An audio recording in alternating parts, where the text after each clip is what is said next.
Sir কোনো মেয়ে কি আপনার প্রেমে পড়ছিল? না। আপনি কি কোনো মেয়ের প্রেমে পড়ছিলেন? না। তাইলে তো প্রেমের পরামর্শ আপনি দিতে পারবেন না। না।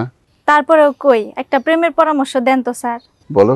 স্যার একজন তো আমার প্রেমে পাগল হয়ে গেছে, বিরাট জমিদার, 150 বিঘা জমি, আমার লাগে পাগল। আরে তোমার তো কপাল খুলে গেছে, বিয়ে করে ফেলো। একটা সমস্যা আছে স্যার। কি সমস্যা? ছেলের বয়স 85 স্যার। তাহলে তো সমস্যা, 85 বছর বয়স, যে কোনো সময় মারা যেতে পারে। এটা একটা অন্যায় কথা কইলেন স্যার। কি অন্যায় কথা বললাম? কে কখন মারা যাইবো এটা তো আপনি কইতে পারেন না, এটা কইতে পারে আল্লাহ পাক। তাহলে দেখো চিন্তা করে, তোমার যদি ভালো লাগে বিয়ে করে ফেলো, তবে বয়সটা একটু কম হলে ভালো হতো।